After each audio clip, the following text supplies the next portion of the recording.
Hi, it's Emily with Emily Talks. Thank you so much for coming back and joining me again today.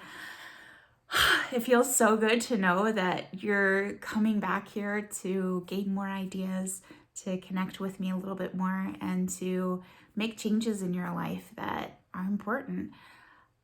That's really cool. So thank you for joining me today.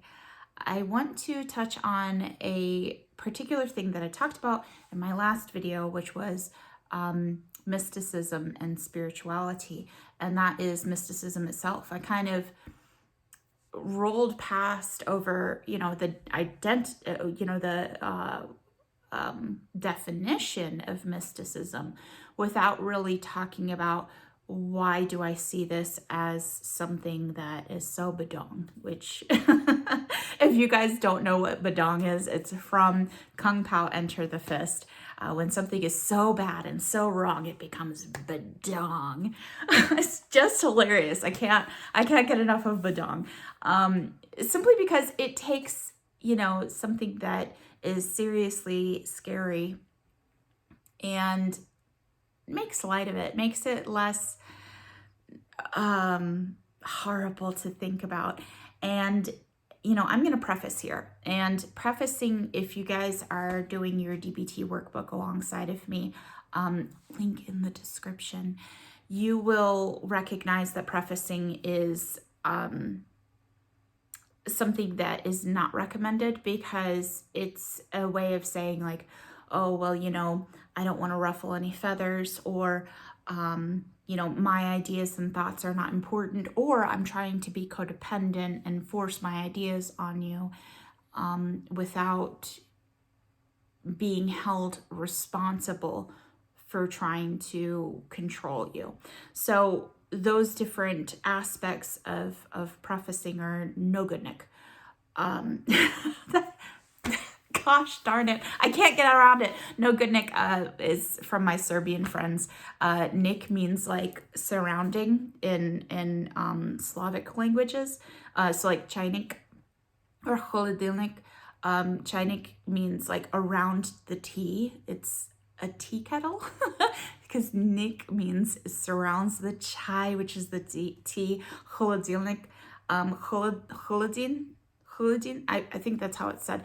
It means cold, and then nik means surrounded. So холодильник is your refrigerator. So no good Nick means you're full of no good. And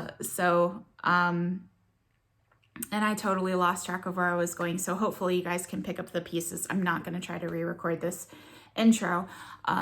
Regardless, there's this thing about mysticism, and I believe that I'm going to attract a lot of people like you who identify with mysticism, who have incorporated mysticism into your worldview and into the way that you see the world.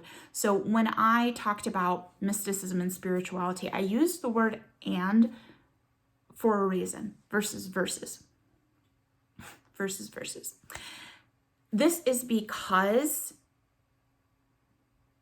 spirituality, I feel like mysticism is a sort of extension of spirituality. If you will allow me, the tumor that could grow on spirituality, because it's a certain investment in spirituality which departs from my rational self. When I invest in the spirit into mysticism from my sense of spirituality, I'm putting importance on this hope for impact that has nothing to do with direct action, that it somehow transmutes into this extra dimension or something beyond reality, and that makes this real impact on the world around me, on my world. And it could be in the form of a god, or chakras, or the dryads and nymphs, whatever this mysticism, whatever form it takes, is going to be something that is outside of what is perceived, outside of the bounds of reality, and it creates this extra dimension which then interacts with reality and has real impact on reality.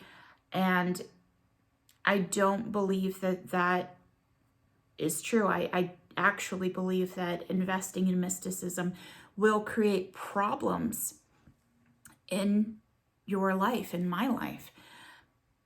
But I want to be very, very careful, because I know that you holding on to your beliefs as they are is an important part of you coming to my channel and listening to my message. I do not want you to reject your ideas and replace them with mine because you have to trust me that I'm right. You must experience these things from your perspective on your own.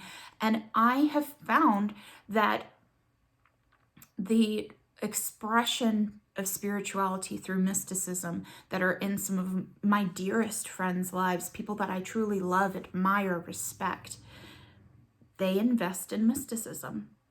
And it's important to their view of life and reality. And I respect that. Even if I don't agree, even if I deeply disagree with mysticism itself, these people are dear to me. Their impact on the world's important to me. And that connection with mysticism is important to them.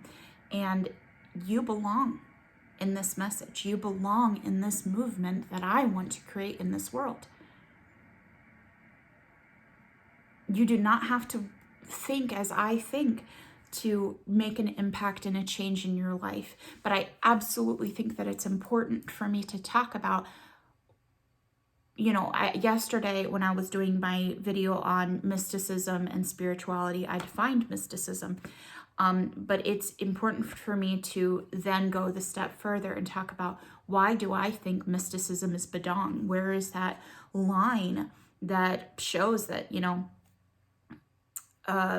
mysticism can have this impact that is a negative impact, that it can be destructive toward what is valuable, because that's important. And I think that having that distinction very, very clear in your mind and in my mind will keep us from going into a direction with mysticism that will hurt what we intend to do, the beauty that we intend to connect with and pursue and enjoy. So I don't know if I already went over badong, because I've done this introduction 3 times already. So if I haven't said it already, badong is from the movie Kung Pow, Enter the Fist, where something is so bad and so wrong that it becomes badong. And I want to use the term badong in particular because it makes light of something that has this capacity to be ultra destructive. And when I experienced mysticism in my life, it was ultra destructive. But honestly, in most people's lives, mysticism is something that's incredibly benign. It's just a way to, turn up spirituality to 11, which, on that scale of 1 to 10, 11 doesn't exist. It just is a way to connect one's mind and intentions to something that is bigger, to try to amplify it in a way that exceeds the bounds of reality. And there's an application of this that I think is incredibly destructive, and I'm going to go over what that means. So why is mysticism badong? If I am endorsing people who identify with mysticism, why do I think it's badong? And there's a really important thing that I must do first, which is, again, define mysticism. I did it in my last video. I'll link that down into the description. But mysticism is basically a belief in something that is outside of reality, that may or may not interact with reality, but it's higher than reality, that we cannot perceive it with the 5 senses, but it makes this impact on reality, right? So if you think of like spiritual, mystical healing, I don't want to say spiritual healing, mystical healing, where somebody lays their hands on another and they invoke, God's healing, and that person is magically and mystically cured. There's no science that supports it. There's no physiological change that has happened within that person that has a stage of events up beyond the belief itself that mysticism has made the impact. That's the kind of mysticism that I'm talking about. Is, you know, this strong belief in something that supersedes reality, that is over outside of, you know, extraordinary, supernatural, that then impacts reality, or is higher than the facts of reality. So that being mysticism, at what point does it become destructive? So looking at it from a very, very basic view, a radical view, if you will, to the root. Why is being in touch with reality important? This has everything to do with efficacy. So efficacy is the ability to act, make decisions, think, and my thoughts actually achieve what I intend them to achieve. My actions do the thing that I intend to do, and it is consistent, right? So to go back to reality is immutable, this is, you know, a very, very easy way to talk about this is that if I decide to jump off of a building, I'm most likely going to die. If it's a tall building and I jump off of it, the result is going to be, you know, destruction of myself. And that's because there are certain facts of reality that no matter what I think, what I want to be the truth, what I believe to be the truth, reality is going to be bigger and more powerful and more consistent than anything that I may think. The way that my thoughts become powerful is by aligning them with reality. The way that my actions make a change and make a difference is because I respect the facts of what is around me to create a worldview and knowledge, and applied knowledge being wisdom, you know, when it's done well, that allows me to be in this space of doing what I intend to do, having the impact that I want. And that all comes from living within reality. That comes from respecting the facts that reality is what it is, whether or not I want to respect that. So, you know, that's how I achieve efficacy. Now let's add in that, you know, layer of mysticism. Mysticism, the belief in mysticism, divorces me from the facts of reality. Because when I accept mysticism, I start to think of rising above the facts of reality, that there's something that's higher than the facts of reality, that dictate reality, that sometimes reality bends and morphs and doesn't behave as reality should behave, because there's some higher thing that I cannot know, that I have no opportunity to have a relationship with that thing besides just waiting for it to randomly appear and change things around me. So when you think of things like luck, you know, some people are just lucky. It takes away my ability to change, to make a difference in my life, to be efficacious, to think through and act through in a way that is consistent with reality, that I can get the world that I want, to have the outcomes that I want. When I think of efficacy, I think of dieting. I choose to eat certain foods. I choose to exercise. I choose health. I choose education. I choose loving my child. I choose better parenting. I choose to clean my home. I choose to brush my hair. I choose to brush my teeth. I choose things consistently that are going to achieve the ends that I want. They're not mystical. It's not unknowable. It doesn't magically happen out of some other thing that I could never know. And I just hope that some, this mystical higher truth bestows on me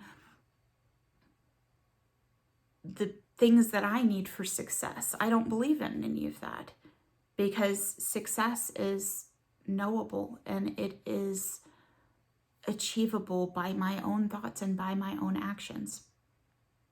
So, in the people that I truly respect who lean on mysticism and lean into mysticism, like my parents, priest and Papadia, up here, Father Dean and Papadia Ksenia, beautiful, beautiful, wonderful people.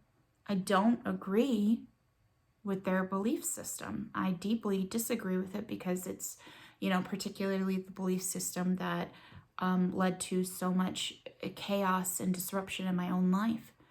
But they are beautiful people who want good in this world. I connect with a religion that I believe and a mysticism that I believe is deeply flawed. But it does not change that they want to make an impact of love and beneficence in this world. Where it comes from, I think there's an issue. But where their hearts and their intentions lie, line up with the facts of reality. And I identify with that. I want to connect with that, and I want to further that in my life. When I think of Robin, I did an interview with her. I haven't yet posted the video with that, y'all. I need that headshot. I tried finding a good headshot of her on my Facebook because I'm friends with her on Facebook. And it wasn't there. And I know she's got a great professional headshot. I'm going to steal that so I can get that video posted. That is the only thing between me and posting that video. Robin, I did a meditation group with Robin, and she talked about having, there's like these crystals that you hang from a string, and then the crystal will tell you some divination. It will tell you, you can ask it questions like a magic 8-ball, and you can, hold it over someone, and then the energy speaks to it, and then it moves in certain ways. I don't agree with that. I think that it's deeply flawed. But I absolutely connect with and love where her intentions are coming from. She comes from a place of love, beneficence, changing this world, connecting with people, creating community in a way that is essential, in a way that changes my life. My life is better because Robin is part of my community. My life is better because I get hugs from Father Dean and Papadia Ksenia that come from a place of just deep love and beneficence. Oh, the no mud, no lotus. When I talk about no mud, no lotus, that comes from my dear friend Annie. Annie, oh my gosh, she's so groovy. She's just a groovy little hippie lady. And she identifies with mysticism as well. But it does not change the core. It does not have her depart from the core of love, community, connection, beneficence. These things that shine within my heart, that I want to shine on you and change your life. I surround myself by choice with people who lean onto or into mysticism to be able to, act as that turning up to 11 of their love and their desire for what is good. So, if you lean into that mysticism because it deeply connects with your experiences, I think that deeply connecting with your experiences is essential. That is the only way to be first-handed. to take your ideas and your experiences first and care about them deeply, explore them, understand them, roll in them, let them surround you. And the more deeply that you explore them and you roll in them and you let them surround you and you look to create a life that makes a difference for you. My son's about to come in, so please, please give him some grace. The more that you're going to come to more efficacy because you're deeply exploring things that you care about.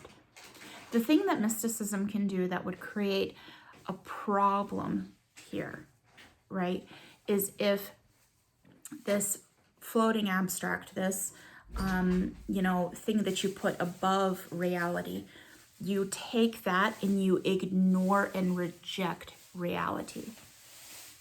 The moment that I reject what's happening in reality in front of me, like to say, I'm not doing well finding a job, and this Joe Schmo over here, they're doing well finding a job. They just must be lucky. There's nothing that I could have done to change this. That right there is surrendering my efficacy. It is allowing the world, this mystical idea that I have to trump the facts of this world and destroy my connection with it, where I have surrendered my desire to deeply delve into my experiences and understand them better, to roll around in them and create a world full of what I want to see.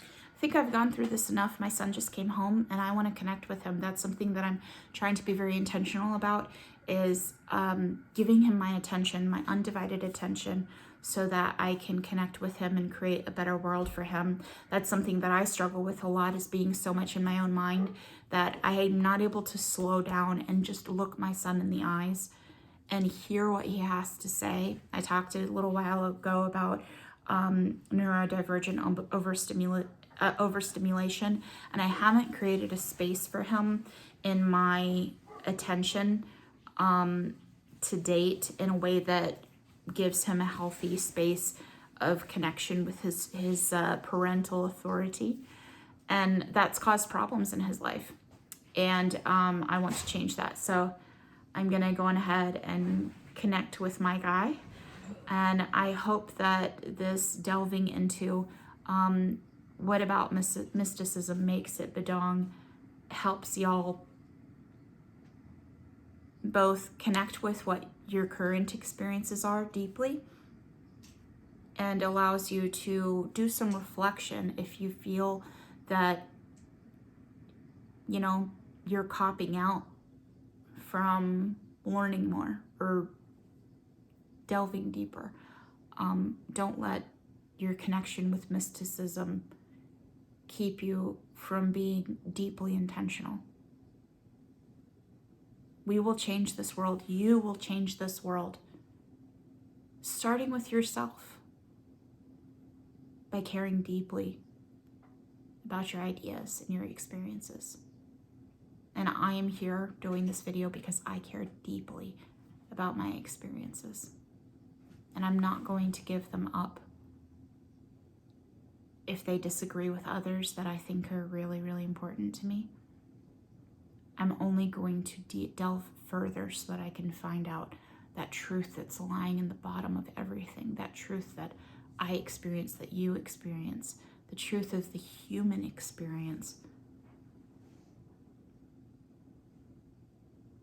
Namaste, my friends. I wish you all well.